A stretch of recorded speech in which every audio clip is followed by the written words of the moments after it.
আমার মনে হয় বিকাল হলেই প্রতিটা গৃহিণীর একটাই টেনশন কাজ করে, সবার জন্য কি নাস্তা তৈরি করব, কি নাস্তা তৈরি করব। কিন্তু শুধু নাস্তা তৈরি করলেই তো হবে না, সবার সুস্বাস্থ্যের দিকেও তো খেয়াল রাখতে হবে। তো সেই কথা মাথায় রেখে আজকে আমি খুবই হেলদি একটা স্ন্যাক্স আইটেম আপনাদের সঙ্গে শেয়ার করতে যাচ্ছি। আশা করি আপনাদের ভালো লাগবে। তো চলুন আর কথা না বাড়িয়ে আমরা মূল রেসিপিতে চলে যাই। আর এই রেসিপিটা করার জন্য আমার মূল উপকরণ হচ্ছে জালি কুমড়া। তো এখানে আমি বেশ মিডিয়াম সাইজের একটা জালি কুমড়া নিয়ে নিয়েছি, একদম সতেজ দেখে। তো জালি কুমড়াটাকে প্রথমেই আমি ধুয়ে নিয়েছি, আর এখন হচ্ছে একটা পিলারের সাহায্যে এই যে দেখুন খোসাটা কিভাবে আমি তুলে নিচ্ছি।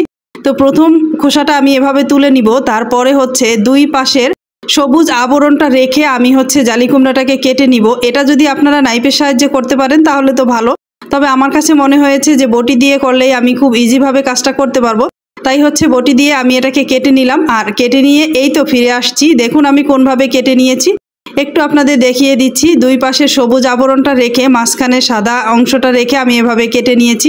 এই তো জালি কুমড়ার 3 সাইড থেকে আমি এভাবে কেটে নিয়েছি। আপনারা যে যতটা নাস্তা তৈরি করতে চান সেই অনুযায়ী কম বা বেশি করে কেটে নিতে পারেন। এখানে আপনাদের আর একটা টিপস শেয়ার করি, সেটা হচ্ছে জালি কুমড়া নির্বাচনের ক্ষেত্রে, মানে নাস্তাটা তৈরির সময় জালি কুমড়া নির্বাচনের ক্ষেত্রে, সেক্ষেত্রে আপনারা জালি কুমড়াটা এর বোটার কাছ থেকে নিচের অংশটা পর্যন্ত একই শেপের নেওয়ার চেষ্টা করবেন।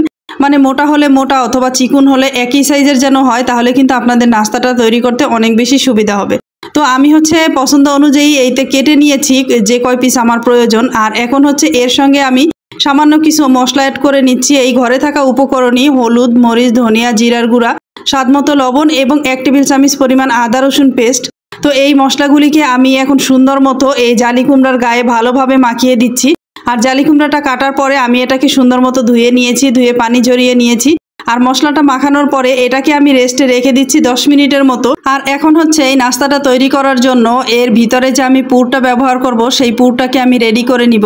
এখানে পুর হিসাবে আমি চিকেনের বুকের মাংস নিয়েছি, একদম ছোট ছোট করে কেটে নিয়েছি হাড় ছাড়া বুকের মাংস, এবং এর সঙ্গে আমি 1/2 টেবিল চামচ পরিমাণ করে হলুদ, মরিচ, ধনিয়া, জিরার গুঁড়া দিলাম। এখানে দিলাম স্বাদমতো লবণ এবং দিয়েছি 1 টেবিল চামচ পরিমাণ আদা রসুন পেস্ট।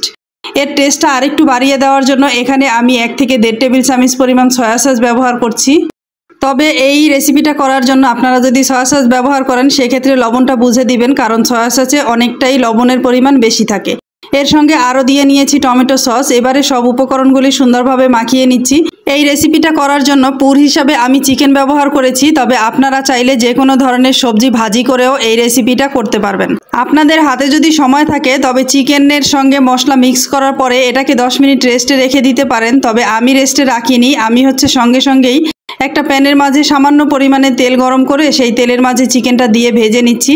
এখানে চুলার আঁচটা কিন্তু একদম লো করে রাখা যাবে না, মিডিয়ামের থেকে আরও একটু বাড়িয়ে দিয়েছি যেন চিকেন থেকে পানিটা বের না হয়ে যায়, চিকেনটা যেন ভাজা ভাজা হয়। আর চিকেনটা যখন 80% কুক হয়ে যাবে তখন এর সঙ্গে আমি 1/2 কাপ পরিমাণ পেঁয়াজ কুচি এবং 1/2 কাপ পরিমাণ গাজর কুচি ব্যবহার করেছি। এখানে চাইলে আপনারা ক্যাপসিকাম এবং আপনাদের পছন্দ মতো যে কোনো ধরনের সবজি আপনারা অ্যাড করতে পারেন। তবে সবজিটা অ্যাড করার পরে আমি বেশি সময় এটাকে ভাজবো না, মানে সবজিটা যেন পুরোপুরি কুকড হয়ে না যায়, 80% যেন থাকে, মানে একটু ক্রাঞ্চি ভাব থাকে। আর চিকেনটা নামানোর আগে 2 টেবিল চামচ পরিমাণ কর্নফ্লাওয়ার রুম টেম্পারেচারে থাকা নর্মাল পানি দিয়ে গুলিয়ে আমি চিকেনের সঙ্গে অ্যাড করে দিব। এই কর্নফ্লাওয়ারটা কিন্তু চিকেনের সঙ্গে অবশ্যই দিতে হবে, নয়তো এই চিকেনটা যখন আমি পুর হিসেবে ব্যবহার করব তখন কিন্তু নাস্তার ভিতর থেকে বের হয়ে যাওয়ার সম্ভাবনা থাকবে। কিন্তু কর্নফ্লাওয়ারটা দিলে এটা আঠার কাজ করবে, তাই হচ্ছে কর্নফ্লাওয়ারটা অবশ্যই দেওয়ার চেষ্টা করবেন। তো কর্নফ্লাওয়ারটা দিয়ে এখন হচ্ছে আমি ভালোভাবে নেড়েচেড়ে মিক্স করে নিব। কর্নফ্লাওয়ারটা দেওয়ার পরে দেখবেন চিকেনটা আঠালো হয়ে আসছে, এতে ভয় পাওয়ার কিছু নাই, এতে করে চিকেনের বাইন্ডিংটা ঠিক থাকবে। তো ভালোভাবে নেড়েচেড়ে মিক্স করে এবারে আমি এটাকে নামিয়ে একটা সাইডে রেখে দিচ্ছি। আর ওই যে আগে জালি কুমড়াগুলিকে আমি মশলা মাখিয়ে রেখে দিয়েছিলাম, এটা কিন্তু অনেকটাই নরম হয়ে গিয়েছে এবং দেখুন এর থেকে কতটা পানি বের হয়েছে। এবারে এটাকে এক সাইডে রেখে দিয়ে এরকম একটা সরানো প্লেট নিয়ে নিব এবং যে পুরটা রেডি করেছিলাম সেটাও এক সাইডে নিয়ে নিচ্ছি।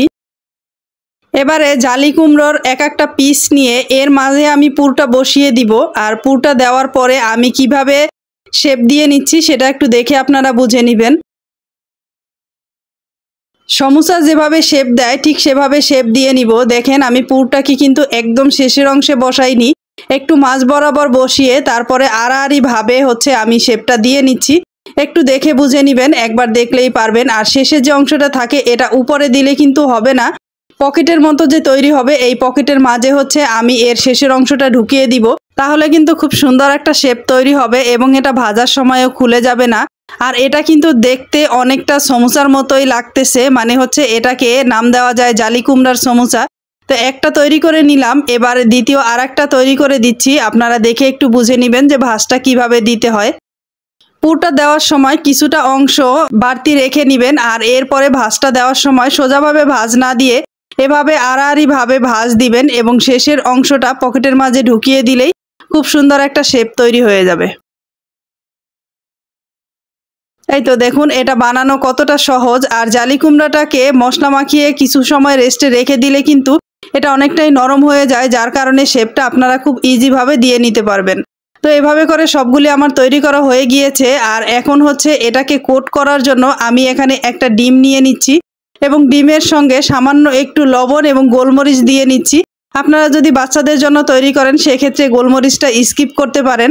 আমার সব উপকরণ রেডি হয়ে গিয়েছে। এবারে এটা ভাজার জন্য চুলায় আগে থেকেই আমি তেল গরম করে নিয়েছি। তবে তেলটাকে হাই হিটে একদম গরম করা যাবে না, তাহলে উপরটা ভাজা হয়ে যাবে কিন্তু ভেতরটা সুন্দরভাবে জালি কুমড়াটা ভাজা হবে না। তাই হচ্ছে তেলটাকে মিডিয়াম আঁচে গরম করে নিতে হবে এবং ডিমের মাঝে কোট করে আমি হচ্ছে নাস্তাগুলিকে একে একে দিয়ে নিচ্ছি। দেওয়ার সময় একটু সাবধানভাবে দিবেন যেন হচ্ছে একটার সঙ্গে একটা লেগে না যায় আর যেন খুলে না যায়। আর মিডিয়াম আঁচে হচ্ছে ভেজে নিব। এক সাইডটা যখন একদম ব্রাউন কালার হয়ে আসবে তখন হচ্ছে এটাকে উল্টে দিব। উল্টানোর সময় আলতোভাবে উল্টে দিবেন যেন এটা খুলে না যায়। আর এভাবে যখন দুই সাইডটাই সুন্দর ব্রাউন কালার হয়ে আসবে তখন এটাকে আমি তুলে নিচ্ছি। আর তুলে নিলেই খুবই মজাদার একটা নাস্তা আমার তৈরি হয়ে যাবে। দেখেই তো বুঝতে পারছেন যে এটা কতটা লোভনীয় এবং আকর্ষণীয় হয়েছে। এবং এই নাস্তাটা খেতেও কিন্তু অনেক বেশি টেস্টি হয়েছিল। ভিতরে চিকেনের পুর থাকার কারণে বাচ্চারা অনেক মজা করে খাবে। এটা আপনারা যেমন ভাতের সঙ্গে পরিবেশন করতে পারবেন, তেমনি বিকালের নাস্তায় অথবা বাচ্চাদের স্কুলের টিফিনেও আপনারা এটা অনায়াসে দিতে পারেন। এটা বানানো যেমন সহজ তেমনি ইউনিকও বটে। আপনারা কিন্তু যে কোনো কাউকে এটা তৈরি করে খাওয়ালে সে বারবার আবার খাওয়ার বায়না করবে। তো এখন হচ্ছে সসের সঙ্গে আমি একটু পরিবেশন করে নিলাম। এই ছিল জালি কুমড়া এবং চিকেন দিয়ে খুবই মজাদার এবং ইউনিক একটা রেসিপি। আমার রেসিপিগুলি যদি আপনাদের ভালো লেগে থাকে তাহলে চ্যানেলটা সাবস্ক্রাইব করে আমার পাশেই থেকে যেতে পারেন এবং যারা অলরেডি সাবস্ক্রাইব করেছেন তাদেরকে অসংখ্য ধন্যবাদ জানিয়ে আজকের মতো এখানেই শেষ করছি। দেখা হবে নতুন কোনো রেসিপি নিয়ে। সেই পর্যন্ত সবাই ভালো থাকবেন, সুস্থ থাকবেন এবং ঝর্ণাস ডে নাইট চ্যানেলের সঙ্গেই থাকবেন। ধন্যবাদ।